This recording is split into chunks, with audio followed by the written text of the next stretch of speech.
Escassez material. E a gravata mais feia que podia se imaginar. Belíssima gravata, né? Podia ser pior, podia ser uma gravata colombiana. Falta pouco. Ah, se você não sabe o que é uma gravata colombiana, pesquise no Google com Safe Search ativado.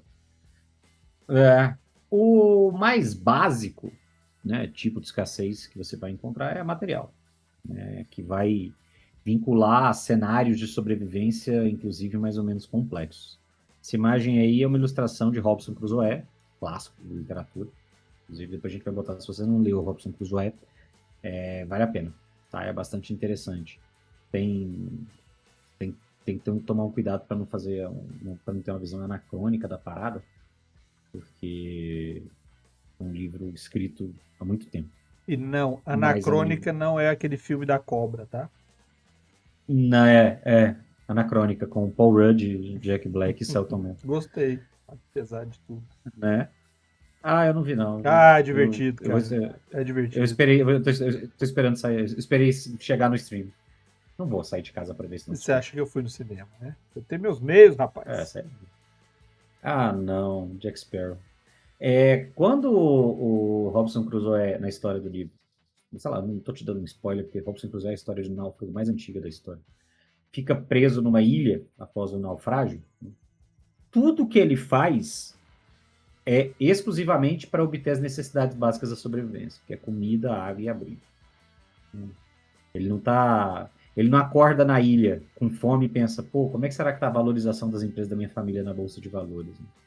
Não, ele só quer ter como chegar vivo no final do dia seguinte. E esse é um padrão interessante de você lidar com escassez material. É talvez o mais potente motivador para qualquer situação. E eu acho que por isso os jogos de sobrevivência são tão bem sucedidos. O jogo de sobrevivência é uma coisa muito comum em jogos digitais. Eu, pessoalmente, sou muito fã do estilo de jogo. Você nasce pelado no meio do mato. Tava comentando outro dia com o Baal. Da época que a gente jogou Conan Exile, jogamos muito Conan Exile. Você não começa pelado no meio do mato, você Personagem começa pelado. pelado no meio do deserto. E você começa literalmente pelado no meio do deserto. E aí você vai tentar evoluir até chegar em algum lugar. E o Baal narrou aqui no canal, não tem vídeo, eu acho, a gente não colocou no YouTube. Uma aventura de Forgotten Lands, em que os nossos personagens estavam numa fase muito preliminar da civilização. O Forgotten Lands já é na linha, o Baal já estava indo naquela linha do old school, eu acho. Já estava indo numa linha buscar sistemas alternativos. E aí ele pega o Forgotten Lands, que já é uma coisa bem antigona, bem na linha básica, né? E a gente recuou ainda mais. Então a gente jogou com os personagens que eram integrantes. A primeira aventura a gente era integrante de uma tribo que foi destruída. Eu acho que foram por criaturas selvagens. Ou foi outra tribo, ou foi algum... Eu não lembro o que era exatamente que rolou. Mas basicamente sobraram três da tribo, os três jogadores, três personagens jogadores. E a gente passou 4 ou 5 sessões em que a gente estava tentando sobreviver. Tudo que a gente fazia todos os dias era brigar para conseguir comida, água e abrigo, capacidade de defesa e proteção, enquanto a gente estava batalhando para achar um local adequado que permitisse o mínimo de seguro de abrigo. Era isso. Né? E a gente jogou, tanto é que a gente terminou justamente quando a gente chegou a uma situação relativamente estável e segura para os nossos padrões até então. A gente achou uma beira de rio, a gente teve que explorar o mapa e tal, era um Hexcrawl, e a gente até chegar numa beira de rio, em que a gente falou, beleza, galera, é aqui que a gente vai fazer ao invés de fazer um acampamento temporário, a gente vai montar nossa vila, porque aqui a gente tem acesso à água, que era uma coisa que dava muito trabalho, a gente já tinha mapeado as redondezas. A água, nesse caso, também dava acesso à comida, porque tinha os peixes, enfim, né? Permitiria a agricultura eventualmente, e a gente também já tinha mapeado ao redor ali para caça e outras coisas. Então a gente olhou e falou: beleza, essa área é segura. Na última campanha, meu personagem não estava conseguindo dormir por causa de muriçoca. Mas enfim, na última sessão. Mas era o mais seguro que a gente tinha. E foi uma experiência muito interessante, porque eu só tinha vivenciado em jogos digitais. Né? E foi legal porque eu consegui ver como no RPG a lógica de pensamento dos jogadores meio que passa a ser completamente diferente. Eu comentei mais cedo, no D&D, né, e outros sistemas parecidos, a sobrevivência é necessária, obviamente, o personagem morrer, a aventura acaba, né, para ele, pelo menos, mas ela é meio que dada de barato para as necessidades normais. Então, quando você joga com um personagem de D&D, ele entra num mundo de aventura, mas eles têm vidas pregressas em que eles conseguiam sobreviver sem maiores dificuldades. Se eles não estivessem envolvidos nas aventuras, eles teriam um emprego. Tanto é que quando você faz o downtime, você pode optar por fazer dinheiro trabalhando. Ou seja, os seus personagens têm capacidades mínimas que permitem a ele viver da própria renda sem se preocupar em grande escala com as necessidades básicas, né? Na maior parte do tempo, os riscos à sua sobrevivência são, de certa maneira, auto-infligidos. Né? Os personagens do D&D decidem entrar numa masmorra perigosa, eles não estão fazendo isso por escassez material. Eles normalmente estão fazendo isso por ambição. Né? Então, assim, há riscos evitáveis. Então, se os caras vão numa masmorra, vão numa situação que é muito perigosa, que há uma chance de morte, talvez o grupo recue e prefira não se arriscar. Se há escassez, se o motivador é a escassez material, se a sobrevivência entra em jogo, essa possibilidade pode não existir. Né? Você não tem mais essa liberdade. Né? A gente jogava Forgotten Lands, a gente não podia falar assim, hoje meu personagem não vai caçar. Não, eu precisava caçar. A gente não tinha reserva de comida no acampamento para sobreviver até o outro dia. No outro dia, se a gente não começa aquela noite, no outro dia, quando meu personagem acordasse, ele tava com fome para caçar, ele tava cansado, ele tinha dormido mal, ele tava numa situação muito difícil. Se já tava difícil caçar antes, caçar no dia seguinte ficaria ainda mais difícil. Então, muitas vezes a gente optava pela opção segura de, eu não vou caçar, que poderia me dar mais comida, porque eu prefiro fazer coleta de comida aqui, porque a comida é mais garantida com a coleta, é mais fácil de conseguir. Então a gente fazia um sacrifício de algo que poderia ser vantajoso no médio e longo prazo para garantir a sobrevivência do dia seguinte. Então, este é um fator crítico. Você pensar a escassez material como motivador altera completamente o processo decisório. Completamente. Né? Até os personagens de um D&D da vida que normalmente estão na ambição, se você cria um plot para eles em que eles ficam presos, em que eles dependam da escassez, né, em que existe escassez e eles dependam das ações para sobreviver o mínimo, isso muda bastante a dinâmica de funcionamento do jogo. Bastante.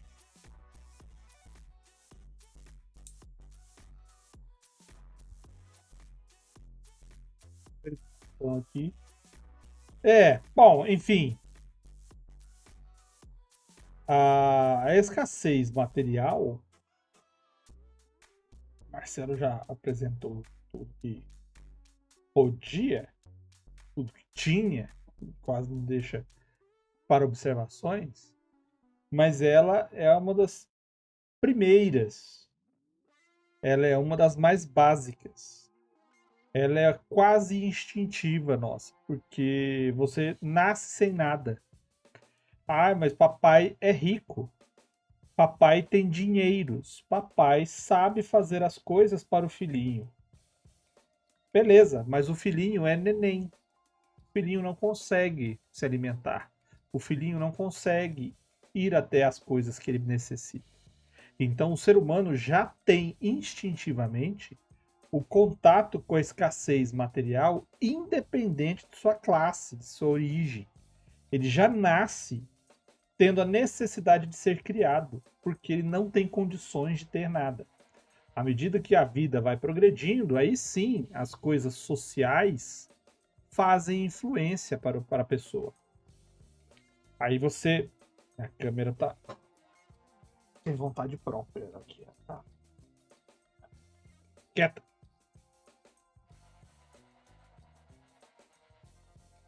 Aí, quando ela tem a vontade dela, tem a capacidade dela, e ela já está pronta para o mundo, é que ela vai ter que enfrentar essas questões sociais, essas questões que independem só da vontade dela. Mas aí, se você está tratando de uma história de RPG, a dificuldade e a sobrevivência, elas são muito marcantes, elas são extremamente fortes como motivador. Porque é a partir dela que você vai ter que obedecer ao básico. Porque se você não tem o básico, você sequer existe. Então, ela é boa, não tem como escapar dela. Meu pai fala, era uma coisa que a minha bisavó, de acordo com ele, falava. Que você aprende a nadar quando a água bate na bunda. Então, a escassez material é isso. Você não tem como escapar dela. Você pode ter vários tipos diferentes de necessidades. Infinitas necessidades. Mas aquilo que você precisa para viver, essa não tem como escapar. Ou você vai atrás, ou você simplesmente não sobrevive.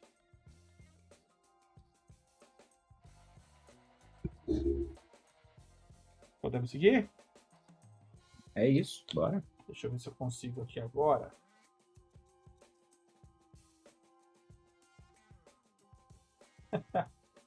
A câmera tá. É o peso do próprio negócio que tá baixando.